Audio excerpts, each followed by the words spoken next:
자, 여러분과 함께 할 내용은요, 스가랴입니다.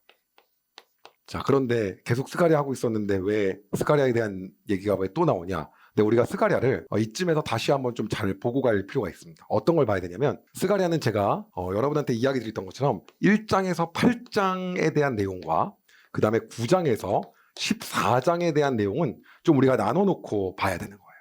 왜냐하면 이 1장에서 8장은요, 당시 어떤 시절이냐면 성전을 이들이 짓다가 뭐 했냐면은 포기한 거예요. 그래서 너네 다시 져야 된다. 성전을 갖다가 다시 건축해야 된다. 성전을 다시 재개해서 건축해야 된다. 라고 하는 용기와 희망과 그리고 진짜로 내가 너희와 함께하고 있다는 그런 메시지를 주기 위함이었어요. 그런데 이 9장부터는 신학자들 말 좀 다르긴 하지만 시간이 한참 지나서 다른 얘기를 하는 거예요. 그럼 어떤 얘기를 갖다가 이 뒤에 하냐? 이 뒤에 얘기는 메시아에 대한 얘기예요. 다시 말하면 우리에게 오실 예수 그리스도에 대한 얘기인 거죠. 그럼 이 예수 그리스도에 대한 이야기를 하면서 이걸 얘기하는데 이렇게 얘기하는 어떠한 환경이나 분위기 이런 거 우리가 다시 한번 좀 정리하고 보고 가야 된다는 거예요. 그런데 이 중에서도 어떻게 나눠지냐면요. 조금 말씀을 드리면 9장에서 11장 하고요. 12장에서 14장이 나눠집니다. 그래서 여기에서의 장차 오실 메시아의 나라의 모습이 첫 번째로 소개가 되고요. 장차 오실 메시아 나라의 모습이 두 번째 모습이 소개가 돼요. 이렇게가 전반적으로 스가랴예요. 근데 우리는 지금 어디라고 있냐면 바로 지금 현재 여기를 진행하고 있는 거예요. 여기를요. 그러면 이 장차 오실 메시아의 나라에 대해서 얘기하는 이 과정에서 굉장히 중요하게 보고 갔던 우리 성경 구절이 있거든요. 하나만 읽고 제가 시작을 하도록 할게요. 스가랴 9장 9절입니다. 시온 백성아 기뻐하여라. 예루살렘 백성아 즐거이 외쳐라. 보라, 너의 왕이 너에게로 오신다. 그분은 의로우시며 구원의 왕이시다. 그분은 겸손하시어 나귀를 타신다. 나귀 새끼를 타고 오신다. 누구에 대한 예언입니까? 예수 그리스도예요.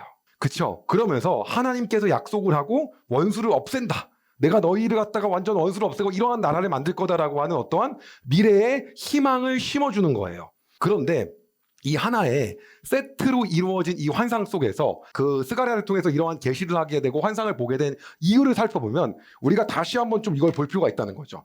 이쪽으로 오게 되면 당시 시대상을 보게 되면 성전이 드디어 뭐가 된 겁니까? 재개가 돼서 건축이 완료가 된 겁니다. 완료가 돼서 이제 성전이 지어진 상태에서 시간이 지나요. 근데 성전이 지어졌는데 삶의 변화가 없는 거죠. 삶의 변화가 타락했다 이게 아니라 무언가 드라마틱한 변화가 없는 거예요.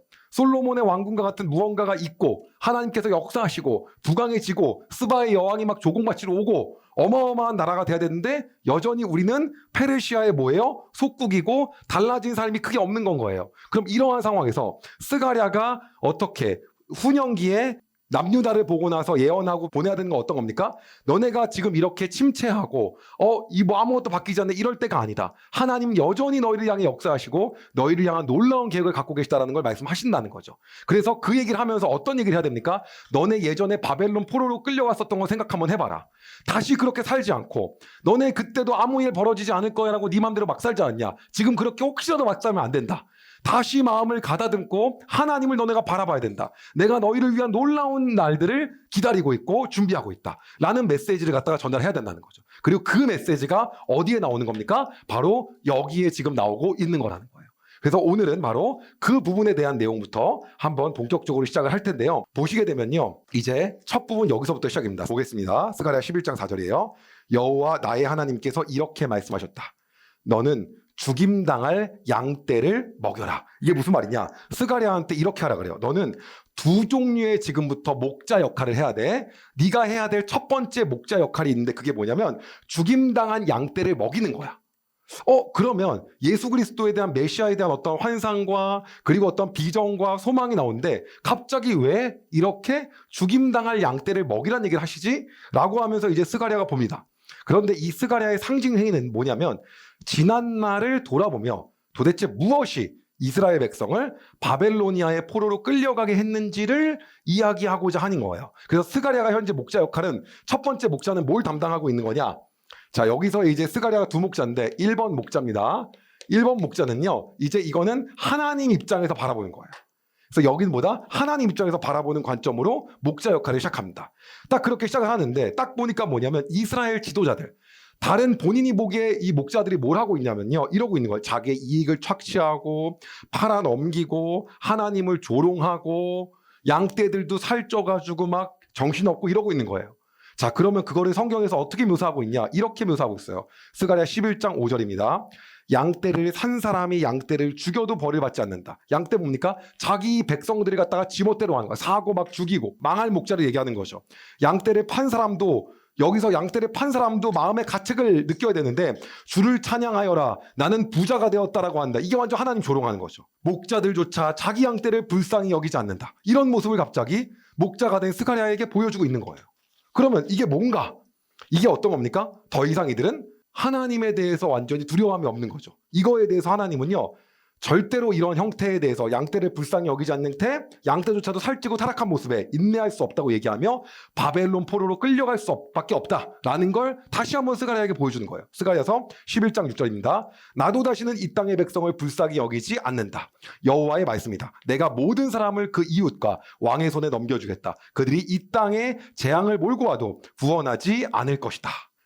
자, 그런데 이거를요, 스가랴서를요, 이러한 지금 배경을 모르는 상태에서 읽잖아요. 그럼 갑자기 이 말이 왜 나왔지? 뜬금없이 무슨 말이지라고 한다는 거죠. 그런데 과거를 다시 한번 보여주심을 통해서 지금을 어떻게 살아야 되는지에 대해서 얘기하는 거예요. 그리고 결국 한 달 사이에 예루살렘은 함락되었고 왕과 제사장과 선지자, 이들이 3명의 목자거든요. 이들이 쫓겨납니다. 그리고 하나님이 그들을 적의 손에 넘겨주었다라는 그 당시 얘기를 다시 보여주는 거예요. 스가랴 11장 8절입니다. 한 달 사이에 나는 새 목자를 쫓아냈다. 왜냐하면 나는 양떼가 싫어졌고 그들도 나를 싫어했기 때문이다. 결국 예루살렘은 포위 공격을 당하고요, 최악의 상황에 치닫게 됩니다. 스가랴 11장 9절입니다. 나는 이렇게 말했다. 이제는 다시 너희의 목자 노릇을 하지 않겠다. 내가 너희의 목자 노릇 이제 안 할 거야. 죽을 것은 죽고 망할 것은 망해라. 살아남는 것들도 자기들끼리 서로 잡아먹어라. 결국 하나님께서 이스라엘 백성들과 지도자들의 부패로 인해서 그들과 맺은 언약을 깨는 겁니다. 스가랴서 11장 10절에서 11절이에요. 그런 뒤에 나 스가랴는 은혜라는 이름을 붙은 지팡이를 꺾었다. 그것은 하나님이 그 백성과 맺으신 언약을 깨신 표시였다. 그날에 그 언약이 깨졌다. 그때 약한 양들이 나를 지켜보고 있었고 그들은 나의 행동을 통해서 여호와께서 말씀하고 계시는 것을 알았다. 즉 여호와께서 이제 너희를 책임지지 않는다 라는 것 또한 백성들이 알게 된 거죠. 이러한 하나님의 상징적인 역할을 하고 있는 목자인 스가랴는요, 니들이 마음에 있거든 그 목자의 싹, 목자가 받아야 될 품삯을 나한테 얼마나 좀 줘볼래? 라고 이야기를 합니다. 그런데 이들이 거의 비아냥 수준의 돈을 줘요. 그 돈이 얼마였냐면 스가랴 11장 12절입니다. 내가 그들 양들에게 말했다. 백성들 나에게 싹쓸 주고 싶으면 주고 주기 싫으면 죽지 말아라. 내가 너희 목자 역할을 했는데, 그러자 그들은 나에게 은돈 30개를 주었다. 그럼 당시 은돈 30개 뭘 얘기하냐? 이거는 너무 적은 액수예요. 뭐냐면 소가 종을 들이받았을 때 그 종의 주인에게 줄 정도의 액수라는 거죠. 그런데 누가 그 정도 취급을 받고 유태인들한테 넘겨졌습니까? 예수님이 은돈 30에 넘겨졌죠. 하나님께서 스가랴에게 너무 화가 나서 그 돈을 던져버리려고 합니다. 그리고 그렇게 가치 없게 여기는 것에 대해서 화를 냅니다. 스가랴 11장 13절이에요. 여호와께서 나에게 말씀하셨다. 그 돈을 옹기장이에게 던져버려라. 그들은 내가 그만큼밖에 가치가 없다고 생각했던 것이다. 그래서 나는 여호와의 성전에서 그 돈을 옹기장이에게 던져버렸다. 결국 백성들이 여호와 하나님을 참된 목자로 받아들이는 걸 거부하여서 최악의 결과인 이스라엘이 붕괴되고 쪼개되었음을 스가랴에서 얘기합니다. 스가랴서 11장 14절이에요. 그런 뒤에 나는 연합이란 이름이 붙인 지팡이를 꺾었다. 이게 그 말입니다. 그것은 유다와 이스라엘 사이의 우정을 꺾은 표시이다. 과거의 모든 얘기를 지금 하고 있는 거죠. 이러한 어떤 배경적 지식이 없이 스가랴서를 읽으면 무슨 말인지 잘 모릅니다. 그리고 하나님께서 이어서 스가랴 선지자에게 이번에는요, 너 하나님 입장에서의 목자 역할을 했지? 이번에 또 목자여야 돼. 이제 두 번째 목자 역할을 해야 되는데 이번 목자 역할은 우매한 목자야. 네가 우매하고 우둔한 목자 역할을 해봐 라고 얘기합니다. 스가랴 11장 15절이에요.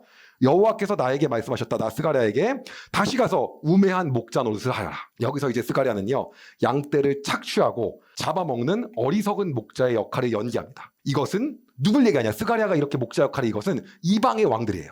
이스라엘 백성들을 착취하고 억압한, 그래서 하나님이 이들을 심판할 거고 가만두지 않을 거라고 얘기합니다. 스가랴서 11장 16절에서 17절이에요.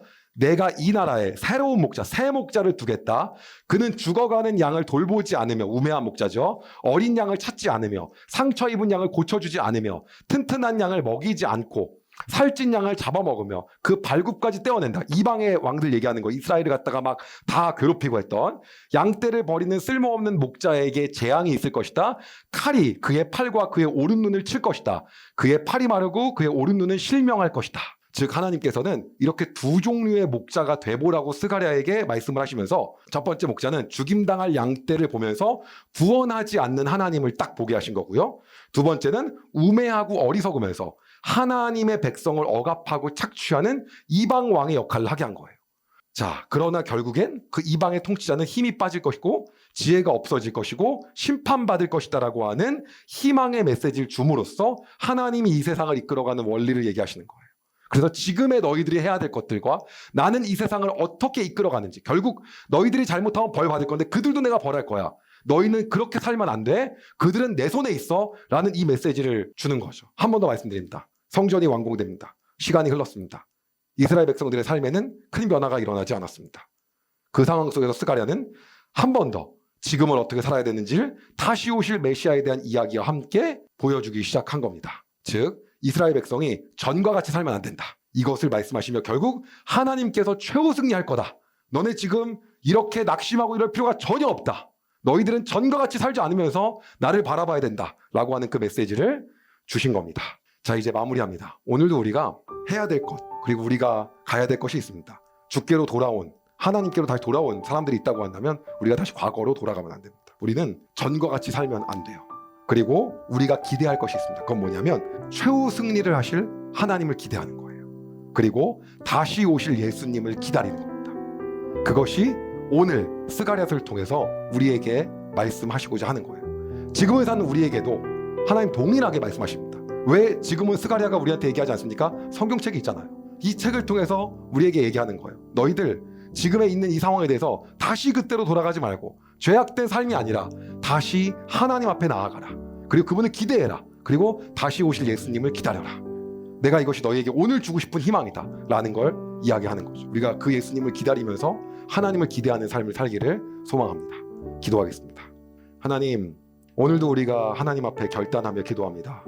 우리가 죄에서 넘어지고 그리고 과거의 많은 우리의 잘못들, 우리가 잘못 하나님께 나아갔던 것들, 죄에서 돌이켜 하나님께 나아가길 소망합니다. 다시는 거기로 돌아가지 않기를 원합니다. 성령님, 우리와 함께하여 주시옵소서. 그 죄가 미워지게 하여 주시고 다시는 그 안에 돌아가지 않게 하여 주시옵소서. 더 이상 우상 숭배가 없었던 이스라엘 백성과 같이 우리도 더 이상 하나님을 반역하고 죄로 돌아간 일 없게 하나님 인도하여 주시옵소서. 그러면서 오늘 사는 우리가 하나님의 나라를 기대하게 하여 주시고 하나님이 최후 승리하실 그날을 기대하며 살아가게 하여 주시옵소서. 다시 오실 예수님을 기다리며 오늘도 살게 하여 주시옵소서. 하나님, 이 영상을 보는 분들 중에 희망이 없이 살아가는 분들이 있습니다. 마음에 아픔이 있는 분들이 있습니다. 현실의 낙담과 좌절이 있는 분들이 있습니다. 하나님, 그들에게 오늘 이 메시지를 통하여 희망의 메시지를 전달하여 주시옵소서. 예수 그리스도를 바라보며 하나님을 기대하는 삶을 살게 하여 주시옵소서. 혹여나 그런 상황에 있더라도 다시 죄 가운데로 빠지지 않게 주님 자비를 베풀어 주시옵소서. 오늘도 우리를 그렇게 인도하실 주님을 기대하며 예수님의 이름으로 기도드립니다. 아멘. 여러분, 은혜 많이 받으셨나요? 이 영상을 통해 더 많은 사람들에게 하나님의 은혜를 공유하길 원하신다면 여러분의 구독과 좋아요가 꼭 필요합니다. 오늘도 여러분의 삶에 하나님의 은혜가 가득하길 진심으로 소망합니다.